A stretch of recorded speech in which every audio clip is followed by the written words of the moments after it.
Salut à tous les amis, j'espère que vous allez bien. On se retrouve aujourd'hui dimanche 7 juin 2026. On va beaucoup évoquer certains noms dans cette vidéo. On va parler de mon mercato personnellement, compte tenu des rumeurs, mais également de la faisabilité. Alors évidemment, vous le connaissez, je me suis occupé en termes de fair play financier d'être plutôt équilibré, même s'il y aura beaucoup de départs, donc c'est important de le préciser.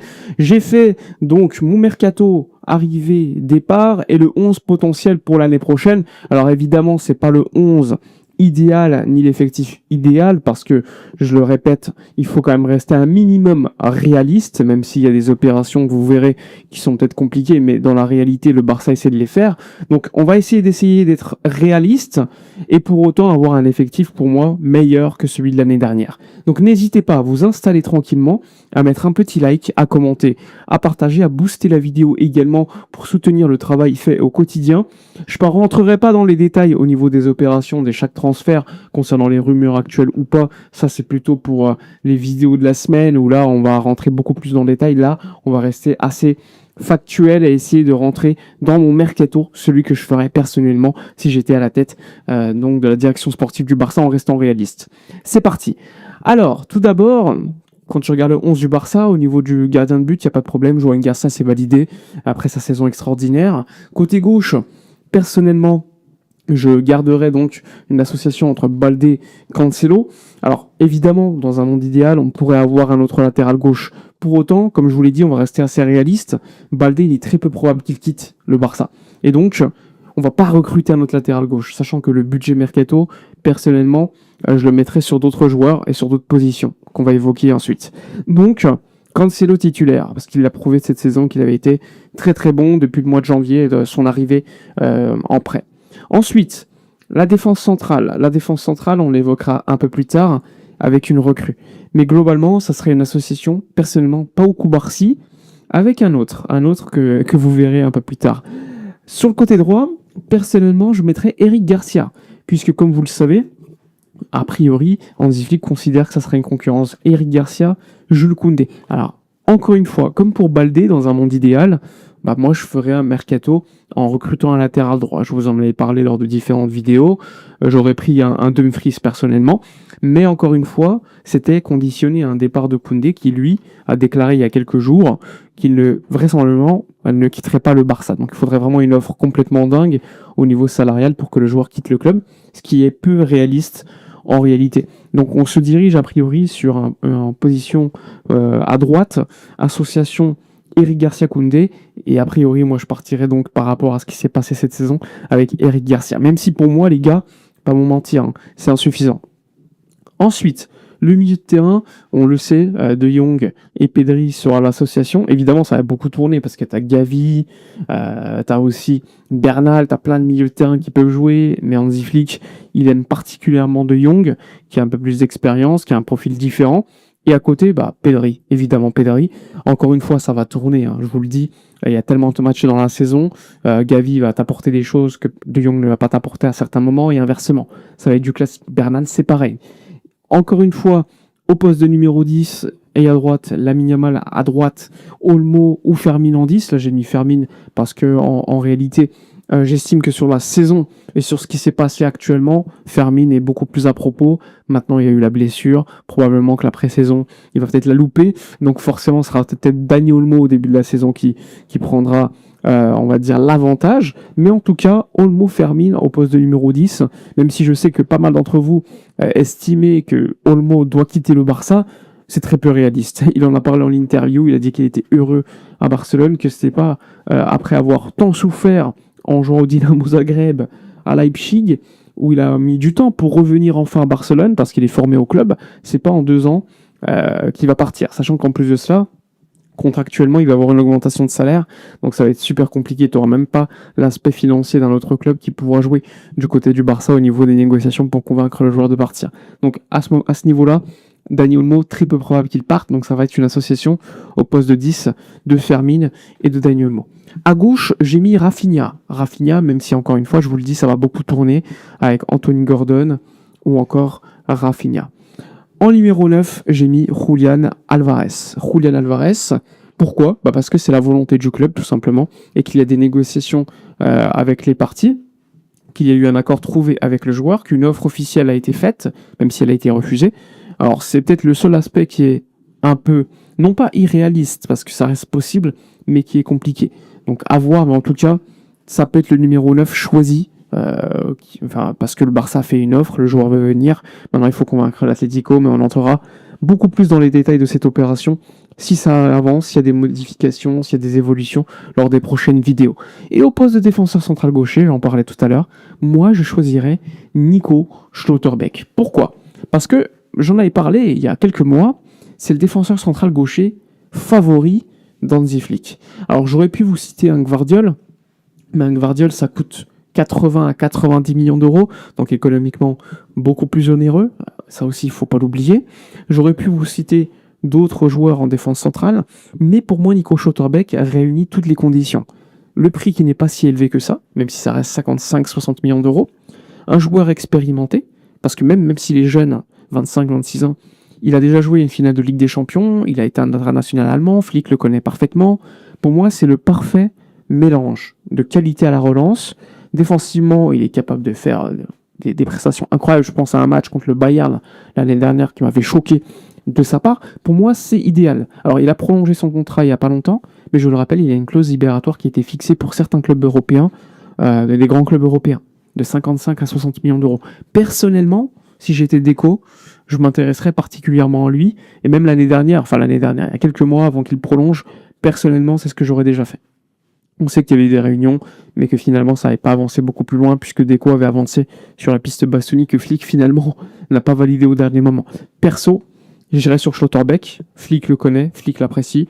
Pour moi, c'est parfait. Il est gaucher, il est jeune, même si elle a l'aspect blessure, mais pour moi, globalement, c'est le joueur idéal, entre guillemets. Globalement, là, c'était le 11. Mais pour faire simple, mon mercato, il est complet. Un mercato avec Anthony Gordon. On va d'abord parler des départs. Les départs, personnellement, j'ai mis Iñaki Peña, parce que c'est un gardien qui vraisemblablement, forcément, déjà un salaire important. Il a prolongé avant de partir en prêt. Pour moi, il faut une bonne fois pour toutes le vendre. J'ai mis Ter Stegen en prêt, parce que Ter Stegen, pour le vendre, ça va être l'enfer. Il a un trop gros salaire, c'est un joueur qui sort de blessures longues, 2 blessures longues. Si déjà tu chopes un club qui peut le prendre en prêt et le revaloriser un petit peu, et prendre en charge un petit peu de son salaire, tu manges. Ça serait incroyable. J'ai pas mis dans les départs le fait qu'il y ait certains joueurs qui n'appartiennent plus au Barça, mais tu peux récupérer des pourcentages à la revente, que ce soit Dest, Abdé, Dominguez et plein d'autres joueurs. Ensuite, j'ai aussi mis Lewandowski libre, parce que ça te fait économiser énormément d'argent en masse salariale. J'ai aussi mis notre ami Rashford, dont le prêt, pour moi, ne serait pas renouvelé, parce que forcément, le joueur, avec tout le monde qui est en attaque, ce serait assez compliqué. Donc ça, on l'oublie pas, parce que Rashford, jusqu'au 15 juin, il y a une option d'achat pour le Barça, mais a priori, ça va être quand même très compliqué à être relevé.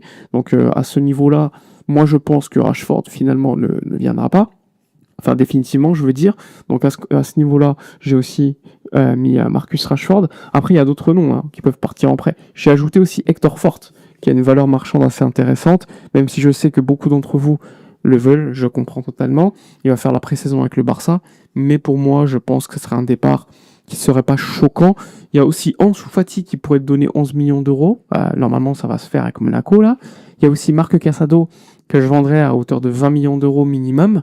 Donc ça aussi, ça peut te donner un petit peu de cash, économie de salaire.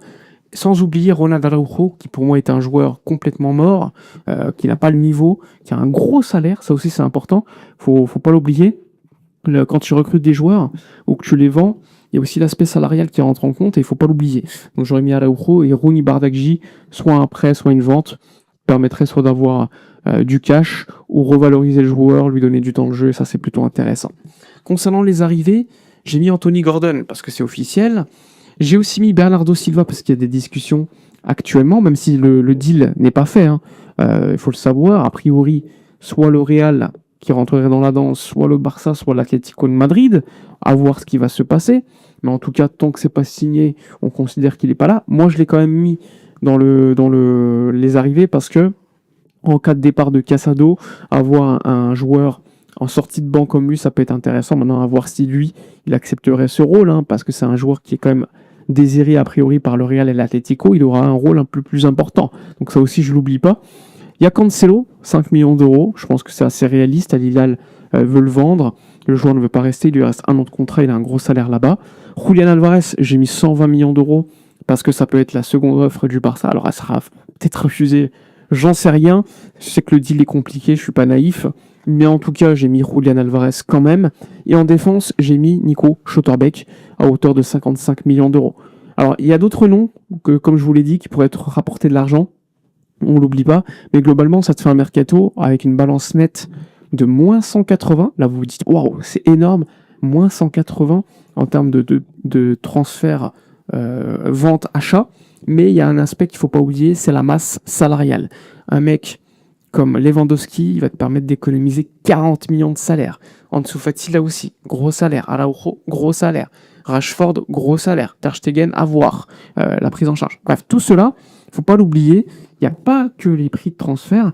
Et quand tu fais le compte, au total, ça te fait certes moins 180 en termes de balance nette, mais quand tu fais le calcul au niveau salarial, t'économises un petit peu. Et ça, c'est important pour le FC Barcelone, même si globalement, vous le voyez, Gordon a un salaire un peu moins élevé que Rashford qui va partir selon mon mercato. Bernardo Silva, il a un salaire assez similaire à ce que pouvait toucher Ansu Fati. Un Cancelo, il était déjà là l'année dernière. Julian Alvarez, en termes de coût annuel, ça peut ressembler un petit peu à Robert Lewandowski. Schlotterbeck, quant à lui, pourrait ressembler un petit peu à Ronald Araujo. Donc en termes de salaire, plus prix de transfert, en termes d'amortissement annuel et coût annuel. Donc ça aussi, c'est important de le préciser. Même s'il y a une balance nette en termes de transfert élevé, il ne faut pas oublier la masse salariale qui peut énormément t'aider du côté du Barça. Que ce soit en économie ou tout simplement avec des joueurs qui ne t'appartiennent plus aujourd'hui mais dont tu as un pourcentage à la revente. Voilà pour faire simple sur le mercato possible du FC Barcelone. Alors est-ce que ça sera celui-ci? Probablement pas, on n'en sait rien. Pour autant, j'estime que c'est un mercato assez intéressant. J'ai pas voulu aller beaucoup plus loin, j'aurais pu mettre des latéraux, je le sais, mais ça aurait été trop irréaliste compte tenu déjà des dépenses. 180 millions d'euros, c'est ce que disait El País il y a quelques semaines. Je ne pouvais pas monter à 300 millions d'euros, il faut être un minimum réaliste.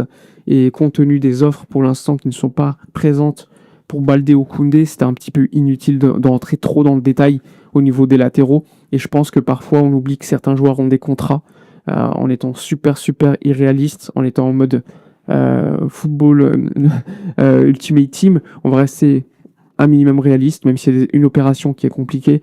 Globalement, ce serait un mercato qui ne serait pas déconnant, à mon avis, du côté du Barça, avec un meilleur effectif, à mon avis, plus équilibré, plus large aussi. Ça, il ne faut pas l'oublier, même s'il y aurait encore une fois des manques au niveau de celui-ci. On aurait pu parler du gardien, le numéro 2, mais globalement, je serais surpris de voir beaucoup plus que ça. Voilà, globalement, sur le mercato potentiel possible du FC Barcelone. Dites-moi dans l'espace commentaire ce que vous feriez. Si vous n'êtes pas d'accord avec quelques opérations que j'ai pu mettre en avant, n'hésitez pas à donner votre avis, à liker, commenter, partager. Je vous souhaite un agréable dimanche et on se retrouve demain pour une prochaine vidéo. Et d'ici là, comme d'habitude, portez-vous bien.